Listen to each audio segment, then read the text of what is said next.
कुछ पहले स्टेट थे कि जो एस्पिरेंट थे जैसे कि यूपी, बिहार, आसाम, अभी उनके भी कुछ स्कोर इंक्रीज़ हुई है और वो परफॉर्मेंस में गए हुए हैं। अभी हम पूरे जो इंडाइसिस है पहले वो देख लेते हैं। फिर आता है परफॉर्मर वो आता है 52 कितने में आएगा, 64 में। फिर आता है फ्रंट रनर, यानी वो आगे गोल अचीव करने में बहुत आगे चला गया है। अभी उनको क्या कहेंगे, बहुत आगे चले गए, उसको क्या कहेंगे कि वो गोल अचीव कर सकते हैं, तो उसको क्या कहेंगे हम, 65 टू 99। इसका अभी वो इतने जो रैंक आते हैं, जब नंबर आते हैं, तो उनको क्या कहते हैं हम, फ्रंट रनर। और जो अचीव करते हैं, यानी अभी गोल अचीव हुआ है, जो 2030 का जो गोल है गवर्नमेंट का, जिन्होंने अचीव किया, तो उसको क्या कहेंगे हम, 100 पॉइंट दे देंगे उनको। अभी इसमें जो आपको बताया होगा कि नॉर्मल टॉप कौन कौन से होंगे स्टेट के, जैसे कि जो हम पूरे इंडिया का देख लेते हैं कि इंडिया का पूरा 2018 में रैंक था 57 और 2019 में था 16। सॉरी, ये पॉइंट है एक्चुअली, पूरा होल इंडिया का नंबर नहीं है, कि इंडिया अभी फुल इंडिया है जो अभी 57 था 2018 में और 2019 में 60 था। यानी हम अभी पूरा इंडिया का किसको कह सकते हैं, परफॉर्मर में। अभी इंडिया की 3 से रैंक गई है, इसलिए अभी हम भी बहुत पीछे। इंडिया को ये जो पूरा टारगेट है 2030 तक अचीव करना है, इसलिए हम इंडिया जो जो स्टेप लेंगे, जो सस्टेनेबल डेवलपमेंट गोल है वो इंडिया को अचीव करना है, यानी 17 सस्टेनेबल डेवलपमेंट गोल है, उसको अचीव करने में जो परफॉर्मर है रहेंगे। और उसमें जो टॉप स्टेट है वो कौन कौन से है,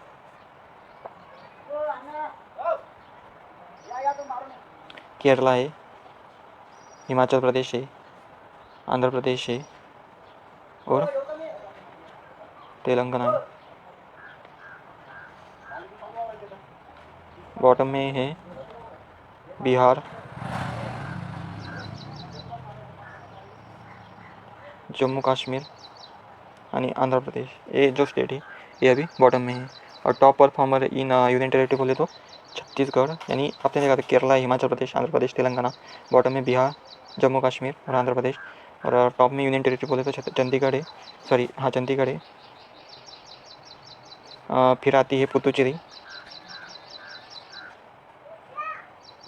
ये जो है तो ये यूनियन टेरिटरी टॉप में है। तो और उसके बाद में आते हैं दादर और नगर हवेली। अभी सस्टेनेबल डेवलपमेंट गोल और कुछ नेक्सस है, जैसे कि एजुकेशन नेक्सस बोले, यानी थोड़ी कॉन्ट्रोवर्सी, यानी जो एक बात यानी एक सिस्टम पे अफेक्ट होने से जो सस्टेनेबल डेवलपमेंट के 17 जो गोल है उस पर कैसे इनडायरेक्टली अफेक्ट होता है वो देख सकते हैं, यानी वो इनडायरेक्टली उस पर डिपेंड है। जैसे कि नेक्सस कौन सी है, आपने देखा होगा कि एक है एजुकेशन और इलेक्ट्रिसिटी।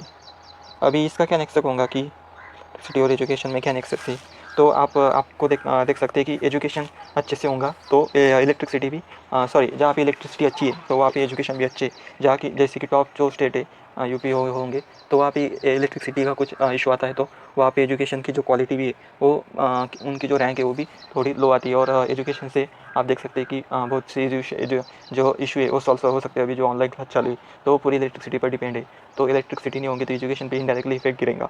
तो आप देख सकते हैं कि एजुकेशन इलेक्ट्रिसिटी कितनी इंपॉर्टेंट है। और जो स्मार्ट प्रोजेक्ट है AF है, यानी आर्टिफिशियल इंटेलिजेंस है, उसको एक्सप्लेन करने को जो पूरे आज जो टेक का वर्ड्स है उसको डेवलप इन्वॉल्व करने के लिए इलेक्ट्रिसिटी की आज बहुत ज़रूरत है। दूसरा है, और अपना जो एक एजुकेशन एक सस्टेनेबल डेवलपमेंट का 70 में से एक गोल है, वो भी आप देख सकते हैं। और सेकंड फैक्टर है हेल्थ एंड एनर्जी। अभी इसमें क्या होगा कि सेक्टर में कि हेल्थ और एनर्जी में आप कैसे देख सकते हैं कि दोनों फैक्टर है। जैसे कि हमारा जो गोल है वो हेल्थ को भी इम्प्रूवमेंट करना है, लेकिन उसमें एनर्जी कैसे इनडायरेक्टली देख सकते हैं। अभी एनर्जी बोले तो यहाँ पे भी इलेक्ट्रिसिटी बोलेंगे, जैसे कि बहुत से जो हॉस्पिटल है वो इलेक्ट्रिसिटी पर डिपेंड होते हैं, तो इलेक्ट्रिसिटी कम हो जाएंगी तो क्या हो जाएगा, इनडायरेक्टली क्या होगा कि हेल्थ पे इम्पैक्ट गिरेगा। और हेल्थ पे इम्पैक्ट करना यानी जो हमारा सस्टेनेबल डेवलपमेंट गोल से हम उससे फार अवे हो जाना, यानी हम जो अचीव करना चाहते हैं सस्टेनेबल डेवलपमेंट गोल पे वो बहुत कम हो जाती है। वैसे कि जैसे कि वहाँ पे कुछ मोर्टेलिटी रेट है जो फॉल हो जाती है। हेल्थ इंप्रूवमेंट स्कीम जो आप इम्प्लीमेंट करने हैं वहाँ पे इलेक्ट्रिसिटी का कुछ इशू आता है। हाँ हाँ, देख सकते हैं। और एक आगे का फैक्टर है क्लाइमेट चेंज। अब यह क्लाइमेट चेंज तो कैसे होगा कि आपको मैं पूरा बता देता हूँ। क्लाइमेट चेंज ये कैसे इनडायरेक्टली हमारे पूरे जो सस्टेनेबल जो एनर्जी का एक फैक्टर है। यहाँ पे डिस्कस किया है कि क्लाइमेट चेंज का एक थोड़ा छोटा सा टॉपिक है सस्टेनेबल डेवलपमेंट गोल में, तो उसको हम देख सकते हैं कि पहले देखते हैं कि ग्रीन हाउस गैस डिस्ट्रीब्यूशन कैसे है। तो ये बहुत से एग्जाम के लिए बहुत ही इंपॉर्टेंस है। जैसे आप देख सकते हैं कि जो सस्टेनेबल डेवलपमेंट गोल है, तो जो पूरा सबसे ज़्यादा सस्टेनेबल ग्रीन हाउस गैस है वो एनर्जी, यानी एनर्जी का जो सेक्टर है, यानी एनर्जी का जो सेक्टर है वो 73.2 ग्रीन हाउस जो है वो सिर्फ एनर्जी से निकलता है। यानी एनर्जी बोले तो हमारी जो थर्मल एनर्जी है वो हो गई। सेकंड जैसे हो गई कि सेकंड एनर्जी हमारी जो गाड़ी में पेट्रोल डालते हैं, डीजल डालते हैं, वो भी एक एनर्जी का ही फैक्टर हुआ। तो एनर्जी जहाँ जहाँ से प्रोड्यूस होती है उससे नियरली 73.2 जो ग्रीन हाउस गैस है वो इमिशन होता है। सेकंड आपने बहुत बड़ा फैक्टर है एग्रीकल्चर, जो ग्रीन हाउस गैस प्रोड्यूस करता है। जैसे कि ग्रीन हाउस गैस प्रोड्यूस करने में सबसे इम्पोर्टेंट क्या होगा ग्रीन हाउस गैस प्रोड्यूस करने में, तो सबसे बड़ा फैक्टर होगा कि जो राइस है, और राइस सबसे ज़्यादा ग्रीन हाउस गैस प्रोड्यूस करता है क्योंकि उसमें सबसे ज़्यादा मीथेन होता है। तो सेकंड नंबर पे कौन आएगा, कौन सा यानी फैकल्टी आएंगी, तो इंडस्ट्री सॉरी एग्रीकल्चर, तीसरी आएंगी इंडस्ट्री, और चौथी आएंगी वेस्ट। यानी जो अदर जो वेस्ट रहता है तो उसको हम क्या कहेंगे कि चौथा एनर्जी का sorry green house gas produce करने का चौथा फैक्टर से। अभी कौन कौन से जो गैस है वो भी कंट्रीब्यूट करते हैं कि जो ग्रीन हाउस गैस में, और बहुत पैमाने पे। तो एक नंबर पे CO2, यानी ये जो CO2 है ये लार्ज अमाउंट में जो एनर्जी सेक्टर से उससे रिलीज़ होता है, जैसे कि थर्मो प्लांट, तो उससे सबसे ज़्यादा ग्रीन हाउस गैस रिलीज होता है। सेकंड फैक्टर है मीथेन।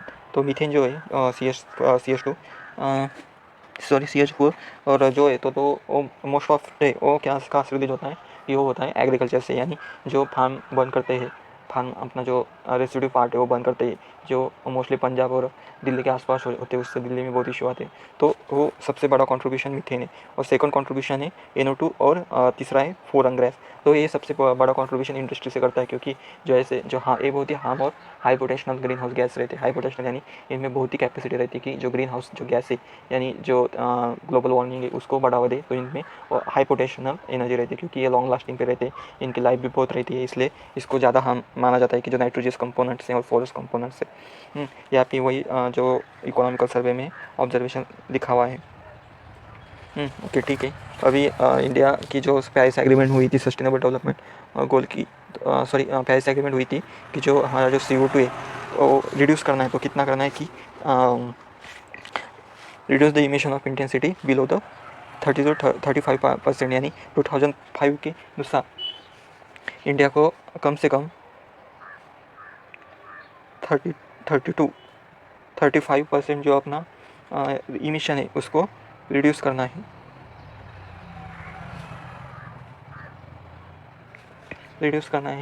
अपने इंटेंसिटी GDP के उसके। और एक सेकंड फैक्टर है, एक कहाँ अचीव करना है, 2030 तक हमको अचीव करना है। ये सेकंड है। 40% और क्या गोल है हुआ है, ये जो सब है ये जो गोल है ये सब किस में हुआ है, ये इंडियन नेशनली डिटरमाइन कंट्रीब्यूशन में पूरा ये गोल हो चुका है। तो पहला मैंने बताया कि इंडिया को 2030 तक 30 to 35% हमारा जो इमिशन है वो कम करना है। सेकंड है कि 40% जो इलेक्ट्रिसिटी है हमको मिनिमम, वो नॉन फॉसिल जो फ्यूल है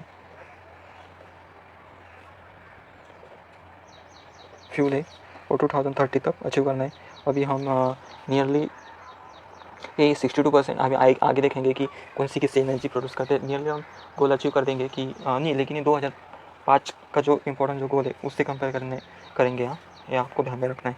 और जो 14% इलेक्ट्रिसिटी, यानी अभी तक हम थर्मल जो प्लांट है उससे 62% एनर्जी क्रिएट करते हैं। आगे एनर्जी सेक्टर में हम देखेंगे कि वो इंडस्ट्री में डिस्कस किया चुका है। अभी हमारा और क्या करना है, और हमको फॉरेस्ट बढ़ाना है, और नियरली 2.5 to 3 बिलियन, तीसरा गोल है हमारा, बिलियन टन जो कार्बन डाइऑक्साइड है पूरा वो रिड्यूस करना है, यानी सिंक करना है।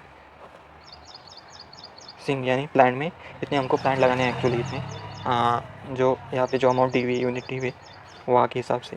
2030 तक ये गोल अचीव करना है। यहाँ पे गवर्नमेंट ऑफ इंडिया ने क्या क्या एफर्ट्स लिया है, जैसे कि क्या जो क्लाइमेट चेंज हो रहा है अभी, तो क्या क्या एफर्ट्स ले रहा है। यहाँ पे आपको मैं डायरेक्ट बता दूंगा कि डायरेक्ट कौन कौन से गोल है, जैसे कि national action plan for climate change. अभी एक गवर्नमेंट ने क्या किया था कि 2008 में ही लॉन्च किया था। अभी जो national action for climate change वो आइडेंटिफाई किया था कि simultaneously advice develop country and climate change related to objective adaptation and mitigation through focus national mission. यानी यहाँ पे इंपॉर्टेंट क्या गोल था कि इंडिया का कि जो डेवलप कंट्री वो डेवलपिंग कंट्री को कुछ एडवाइस दे और उससे चले कि जैसे मिटिगेशन करें, यानी हमको जो पोल्यूशन हो रहा है अभी उससे हम कुछ कम कर सके। वो इसमें national action plan for climate change में कुछ एडवाइस दिए। लेकिन national mission for enhance energy efficiency, यानी यहाँ पे क्या क्या है कि परफॉर्मेंस अचीव इन ट्रेड, यानी हमको इंडिया को कुछ अचीव करना है। यानी design to concept reduction specific energy consumption, यानी हमें जो एनर्जी प्रोड्यूस करने को कुछ जो फैक्टर लगते हैं उससे हम कम किया जाए। यानी जैसे कि मान लीजिए कि हमको कोल है, तो कोल का कन्वर्शन हम किससे करें, जो नॉन रिन्यूएबल एनर्जी, यानी जैसे कि सोलर एनर्जी हो सकती है। वैसा एक नेशनल सोलर मिशन है। ये नेशनल सोलर मिशन क्या है कि हमको जो नेशनल सोलर मिशन है, तो हमको नियरली अभी ये मैं डायरेक्टली बता देता हूँ कि नेशनल सोलर मिशन क्या है। हमारा जो नेशनल सोलर मिशन है, तो हमारा 175 गीगावाट टारगेट है 2022 तक। पहले था हमारा कि हमको कुछ तो पहले कम टारगेट था, तो इंडिया ने पहले अचीव किया था। अभी ये नेशनल सोलर मिशन का टारगेट है। ये मैं जो सब टॉपिक है मैं ऐसे करूँगा कि एनवायरनमेंट में डिस्कस कर दूँगा। यहाँ पे बहुत ही इंपॉर्टेंट कुछ टॉपिक है, वो सब जो टॉपिक है वो एनवायरनमेंट के टॉपिक में पूरा कर दूंगा, क्योंकि ये पूरे एनवायरनमेंट के जो फैक्टर्स है उसको उन्होंने डिफाइन किया है। ओके, जैसे कि बायोफ्यूल पॉलिसी हुआ, फिर एनर्जी एफिशिएंसी मेजर हुआ, क्लाइमेट चेंज एक्शन प्रोग्राम हुआ। ये एनवायरनमेंट में अच्छे समझ में आएंगे, क्योंकि वहाँ पे वो कनेक्टिंग लिंक भी होंगे। और जो ग्रीन बॉन्ड होगा, international platform for sustainable finance होगा, ये जो सब जो फैक्टर्स है वो उसमें डिस्कस किया जाएगा। अभी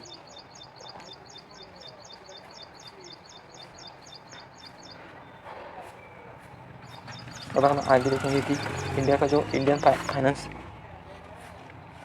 इंटरनेशनल मैकेनिज्म है। हम देख लेते हैं कि पहले इंटरनेशनल फाइनेंस मैकेनिज्म है, कुछ 5 इंटरनेशनल मैकेनिज्म है। कन्वेक्शन यहाँ पे देखेंगे पहले international finance mechanism for dealing with climate change. ये क्लाइमेट CAN जी, तो क्लाइमेट चेंज जी। तो पहला जो है वो है ग्रीन क्लाइमेट फंड। तो ग्रीन क्लाइमेट फंड कहाँ पे कब सेट किया था, 2010 में UNFCCC ने।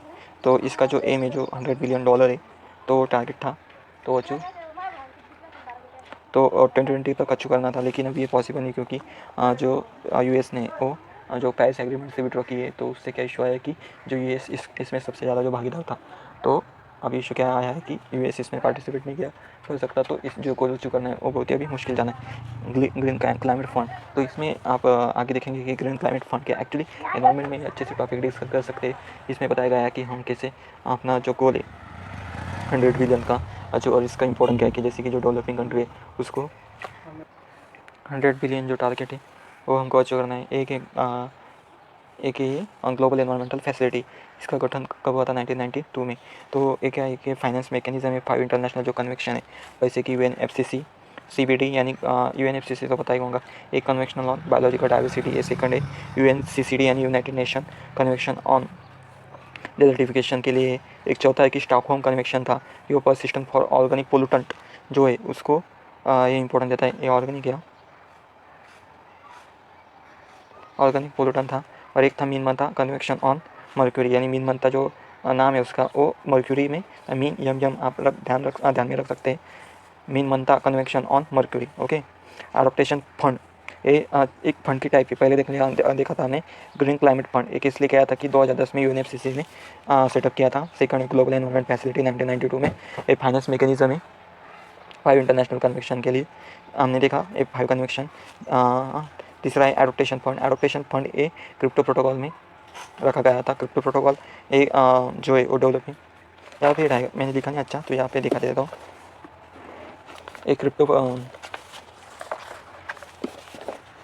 ये जो एडॉप्टेशन फंड है जो इस्टेब्लिश किया गया था क्रिप्टो फंड के अंडर, तो finance adaptation project program in developing country. एक adaptation fund finance which share the proceed from clean development mechanism, यानी जो क्लीन डेवलपमेंट मैकेनिज्म बोले तो जैसे कि मैं सिंपल एग्जांपल देता हूँ। क्लीन डेवलपमेंट यानी हमको जो थर्मल प्लांट है उसको रिप्लेस करके सोलर प्लांट उस पे जो रखना है, यानी जो टेक्नोलॉजी लाना है, तो उसको डेवलप करने के लिए डेवलपिंग कंट्री को कुछ क्लीन डेवलपमेंट मैकेनिज्म फंड देखे, यानी एडॉप्टेशन फंड उसको हम कह सकते हैं। जैसे कि इंडिया को अभी जो सोलर प्लान है उसको सेट करने के लिए कुछ फंड की यानी अमाउंट की ज़रूरत है, तो वो डेवलपिंग कंट्री यानी इंडिया को यानी दे सकती है इस द्वारा। अब ये सब जो मैनेजमेंट एक्चुअली वर्ल्ड बैंक करती है। एक है लिस्ट डेवलपमेंट कंट्री फंड। एक है कि लिस्ट डेवलपमेंट कंट्री फंड कि जो ये फंड है ये prepare and implement the national adaptation programme and operate the global environmental facility. यानी इसका मतलब क्या है कि ये जो फंड है ये लिस्ट डेवलप कंट्री की जो पार्टी एक सेटअप है कि वो लिस्ट डेवलप कंट्री, यानी 3 पार्ट आते हैं, डेवलप, डेवलपिंग और लिस्ट डेवलप।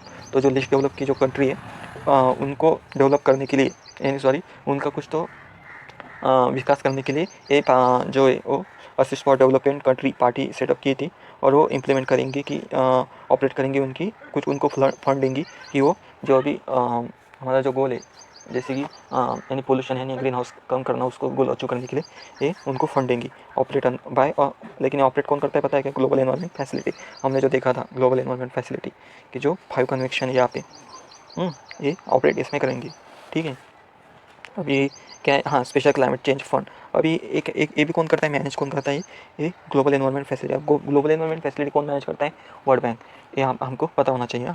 अभी जो है ये इसका भी इंपॉर्टेंट क्या है बताइए, कि जो technology transfer and capacity building इसका मेन फोकस है। तो जैसे कि एडॉप्टेशन फंड है, यानी हम जो क्लीन डेवलपमेंट मैकेनिज्म बहुत हो सकती है, यानी कि अलग अलग टेक्नोलॉजी डेवलप करना जिससे ग्रीन हाउस गैस कम हो जाए। लेकिन जो स्पेशल क्लाइमेट चेंज फंड है तो ये ओनली फोकस क्या करेंगे कि ऐसी टेक्नोलॉजी दिया जाए गवर्नमेंट को कि उससे जो ग्रीन हाउस गैस है वो कम हो जाए, ठीक है। हो गया special climate change end fund. और आगे का हम देख लेते हैं। अभी हमको इम्पोर्टेंट है कि अभी 2019 का अभी ये फॉरेस्ट रिपोर्ट आया है 2019 का फॉरेस्ट रिपोर्ट आ चुका है। इससे हम देखेंगे कि अभी जो फॉरेस्ट रिपोर्ट है उस पर गवर्नमेंट ने क्या क्या चेंज हुआ है। तो ये जो रिपोर्ट है पहले हम देख लेते हैं कि कब ये रिपोर्ट पहला जो फर्स्ट रिपोर्ट है वो 1987 में आया था, क्योंकि 1986 का जो एक्ट है तो उससे ये रिपोर्ट आ चुका है। अब हमने देखा ये एनवायरमेंट में देख लेंगे डिटेल, लेकिन यहाँ पे हम फॉरेस्ट रिपोर्ट और ये एग्ज़ाम के लिए भी इम्पोर्टेंस है। अभी फर्स्ट टाइम ये पब्लिश कौन करता है? तो पब्लिश करता है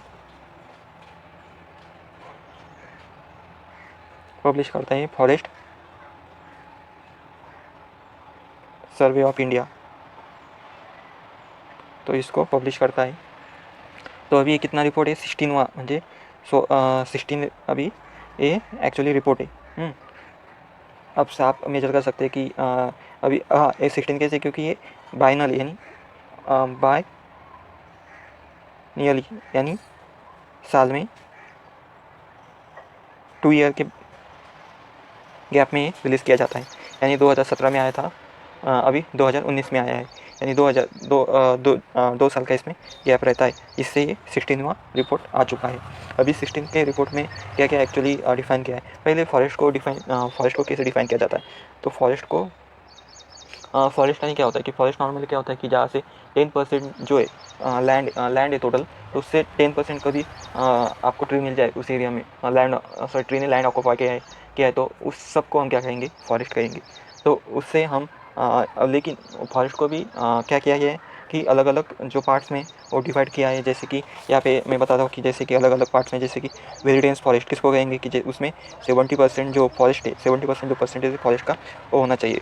मॉडरेटली और डेंस फॉरेस्ट यानी कि किसको कहेंगे कि all land and with tree density 40% और 70 के बीच में जो होगा तो उसको क्या कहेंगे हम? Moderately dense forest. Open forest किसको कहेंगे कि जहाँ पे 10% के और मोर और 40% लेस होगा तो उसको हम कहेंगे ओपन फॉरेस्ट। और जो स्क्रब है वो लेस दैन 10% के नियर पे होंगे तो उसको भी हम फॉरेस्ट कहेंगे, क्योंकि नियरली होते हो। और जो बचा कुचा है अभी वो पूरा हम उसको क्या कहेंगे कि नॉन फॉरेस्ट एरिया। अभी टोटल जो फॉरेस्ट है हमारा एरिया वाइज हम देख लेते हैं। पहले जो टोटल फॉरेस्ट है तो कितना है एक्चुअली? टोटल जो फॉरेस्ट है वो कितना है एक्चुअली 21.67% से। हाँ, एंड टोटल जो ट्री कवर है तो कितना है 2.89। अभी इसको मिला के यानी ट्री कवर तो दोनों मिला के कितना होता है एक्चुअली 24.56। इसको उन्होंने क्या क्या कहा है कि रिपोर्ट में इतना भी जो एक्चुअली कितना अचीव करना है 33% जो लैंड है हमारी पूरी वो फॉरेस्ट से अचीव करती है। तो अभी तक कितना हुआ है 24.56। कौन सा मिला के 21.67 एंड 2 दोनों को मिला के कितना 24.56 इतना वो टोटल जो फॉरेस्ट है एक्चुअली वो हो चुका है। Total forest plus and tree cover करके 24.56। The increase forest cover actually forest cover अभी कितना इंक्रीज हो चुका है तो टोटल 2017 की कंपेयर में ये अभी 5118 स्क्वायर किलोमीटर है। इतना टोटल फॉरेस्ट अभी इंक्रीज हो चुका है। आउट ऑफ दिस तो इसमें जो मैंने बताया कि जो टोटल फॉरेस्ट है तो इसमें टोटल फॉरेस्ट कितना हो गया एक्चुअली बताएगा तो वो है 3976 प्लस जो ट्री कवर है एक्चुअली तो वो कितने इसमें 1200 यानी 12 किलोमीटर इतना एक्चुअली इंक्रीज़ हुआ है 2 साल में। ओके, लार्जेस्ट फॉरेस्ट कवर अभी ये इंपॉर्टेंट है कि लार्जेस्ट फॉरेस्ट कवर कितना हो चुका है अभी। जैसे कि लार्जेस्ट फॉरेस्ट कवर हम एरिया वाइज देखेंगे। पहले ये बहुत ही बार पूछे चुके हैं। पहला जो एरिया वाइज जो स्टेट है तो वो कौन सा है मध्य प्रदेश। फिर उसमें बात कौन सा आता है अरुणाचल प्रदेश।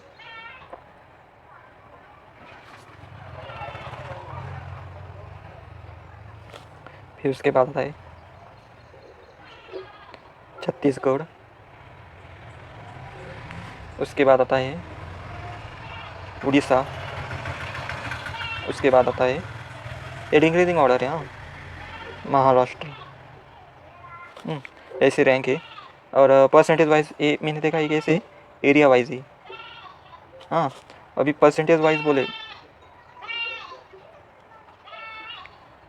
तो जो मिज़ोरम है तो सबसे ज़्यादा फॉरेस्ट उस स्टेट में परसेंटेज वाइज में तो कितना परसेंटेज 85 इवन आप 85 भी रख सकते हैं ध्यान में।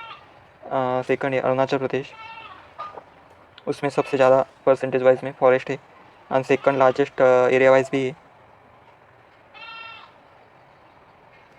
तो नियरली कितना है 80% से। मेघालय में कितना है मेघालय में 76% नियरली 76.33 है 76 रखने का। फिर आता है मणिपुर में कितना है 75.46% है फॉरेस्ट उसमें।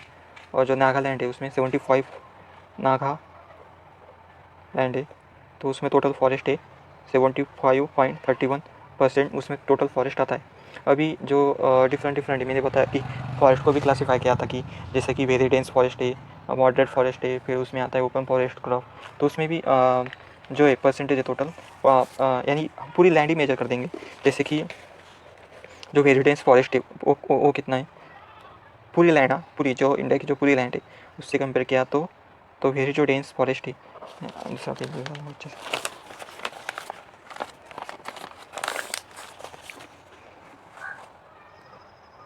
वेरी जो डेंस है तो कितना फॉरेस्ट बताया गया तो ये 3.02 है। मॉडरेट जो है मॉडरेट क्या है कि वेरी डेंस यानी 70% से ज़्यादा। मॉडरेट बोले तो 70 और 40 के बीच में। तो हमारा मॉडरेट कितना है तो मॉडरेट है हमारा 9.08% है पूरा परसेंट में। तो हमारी जो टोटल लैंड है उससे कंपेयर किया तो ओपन फॉरेस्ट कितना है ओपन फॉरेस्ट यानी 40 के लेस और 10 के आगे। तो टोटल कितना है हमारा ओपन फॉरेस्ट है 9.26। ठीक है, और टोटल फॉरेस्ट कवर कितना होगा फिर हमारा तो हमने बताया क्या था कि वो 21.76 है प्लस ये टोटल फॉरेस्ट हुआ। फिर ट्री कवर कितना है ये भी हमने देखा था तो ये कितना है ट्री कवर 2.87। तो ये पूरा मिला के कितना हुआ 24.56 यानी total forest and tree cover इतना हमारा हो जाएगा। और हमारा टोटल जियोग्राफिकल जो बचा कुचा हुआ है वो खेती में और जो लो रोड्स सब मिला के, और टोटल कितना है 76.92%, नियरली 77% हो जाएगा। इसको हम कहेंगे नॉन फॉरेस्ट एरिया। अभी हम इसको कम करना है, हम इसको कम कितना करना है कि 67 तक लाना है, और इसको फॉरेस्ट को बढ़ा के हमको ही 33% लाना है, हमारा गोल। अभी इंडिया बहुत ही पीछे, अभी भी इतना लैंड कवर करना आसान बात नहीं है। पहले बहुत पॉपुलेशन बढ़ चुकी है इंडिया की, तो उनको लैंड की बहुत ही ज़रूरत है। अभी एक फॉरेस्ट है, इसमें इंक्लूड होता है, तो एक है मैंग्रोव्स। मैंग्रोव्स क्या होते हैं कि ये कहाँ पे आते हैं, जो सी है, तो जो सी है तो उसके जो बाजू पे, यानी किनारे पे, बीच पे ये मैंग्रोव्स आते हैं मोस्टली। हाँ, तो टोटल मैंग्रोव्स कितने हैं हमारे, टोटल मैंग्रोव्स है 4000। इसका बहुत ही इंपॉर्टेंट है, जो साइक्लोन जो आते हैं वेस्ट बंगाल में, बड़े बड़े साइक्लोन, उसका जो बैरियर का जो काम है, और जो बड़ी बड़ी वेव सुनामी भी आए, तो इवन उसको 7975 स्क्वायर किलोमीटर जो पूरा एरिया है वो पूरा मैंग्रोव्स का आता है। तो ये 0.50% टोटल फॉरेस्ट का आता है, ये हमको पता होना चाहिए। अभी कुछ जो नेट मैंग्रोव्स है वो कुछ पैमाने पे इंक्रीज तो ज़रूर हुई है। नेट, हाँ, ये टोटल मैंग्रोव्स एरिया जो फॉरेस्ट का है वो एक्चुअली इंक्रीज हो चुका है कुछ ना कुछ पैमाने पे। और अभी इसमें कौन कौन से स्टेट और यूनियन टेरिटरी आते हैं कि जहाँ पे सबसे ज़्यादा फॉरेस्ट है, मैंग्रोव है, सॉरी। तो पहला आता है, आप सबको पता ही होगा कि वेस्ट बंगाल। फिर सेकंड लार्जेस्ट स्टेट कौन सा होगा, गुजरात। फिर तीसरा आंध्र प्रदेश, सॉरी अंडमान एंड निकोबार। हाँ, फिर Andhra Pradesh.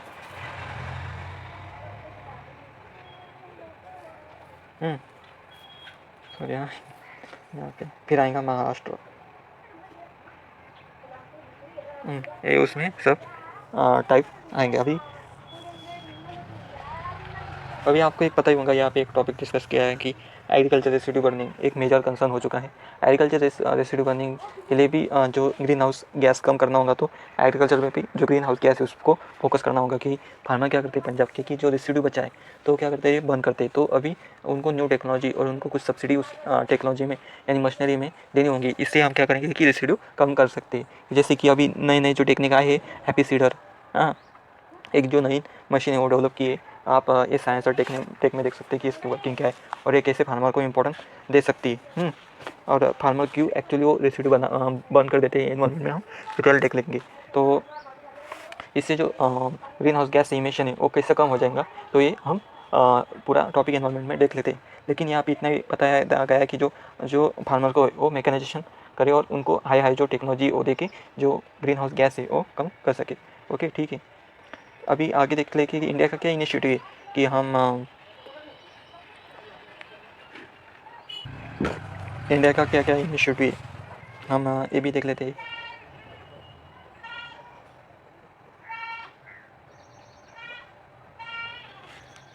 For international stage,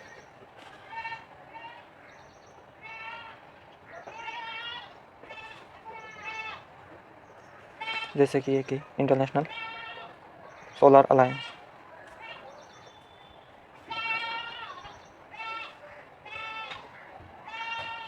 अभी इंटरनेशनल सोलर अलायंस क्या है एक्चुअली इंडिया का, तो उसमें क्या है कि इंडिया का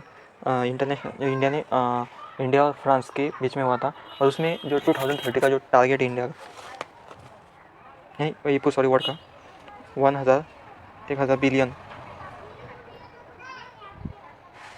डॉलर इसको फंड एक्चुअली हमको मिलाना है। और जो सोलर यानी जो रिन्यूएबल एनर्जी यानी सोलर प्रोजेक्ट है, उस पर हमको प्रमोट करने के लिए ये फंड एक्चुअली 1000 बिलियन तक हमारा टारगेट है। एक्चुअली एक क्वेश्चन पूछा जा सकता है। ओके, इंपॉर्टेंट है सोलर जनरेशन टेक्नोलॉजी डेवलप करने के लिए।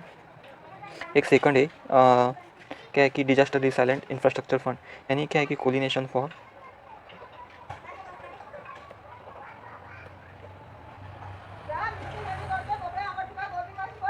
Disaster resilient infrastructure. तो ये लॉन्च किसने किया था कि UN secretary general climate summit में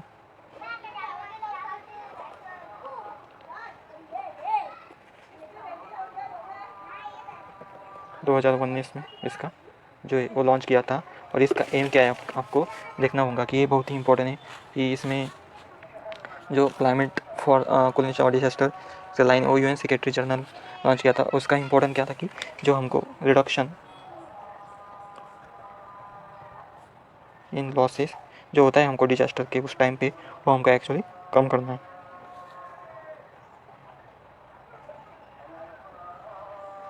इसमें इंक्लूड कौन कौन से फैक्टर आते हैं? एक्सट्रीम क्लाइमेट इवेंट जो होते हैं उसको हमको कम करना है। इम्पोर्टेंट टॉपिक है, आपको समझना होगा। तो इंटरनेशनल सोलर अलायंस है और एक यूएनसीडी का यानी United nation for combat desertification. तो अभी ये जो 14 पार्टी की जो कॉन्फ्रेंस हुई थी CO, उसको हम कहेंगे COP40। तो एक्चुअली जो यूएनसीडी सितंबर में हुई थी, तो एक कहाँ पे हुई थी? दिल्ली पे, न्यू दिल्ली में। तो इसका जो एम है इंडिया का, एक्चुअली एक स्लोगन दिया था उस टाइम इंडिया ने, तो वो इम्पोर्टेंट ध्यान में रखना है कि restore land for sustain future, sustain land for future. तो ये इंडिया ने उस टाइम स्लोगन भी दिया था। और एक एम भी है, जैसे कि हमको कुछ लैंड रिस्टोर करनी है, कितनी? 20 मिलियन। हमारे एम्बिशन है 20 मिलियन हेक्टर जो लैंड, स्क्वायर किलोमीटर लैंड है, सॉरी पूरी वर्ड की, तो 26 मिलियन स्क्वायर किलोमीटर जो लैंड है एक्चुअली, तो हमको रिस्टोर करने हैं एक्चुअली 2032। तो ये एक पॉइंट हमको ध्यान में रखना होगा। ठीक है, तो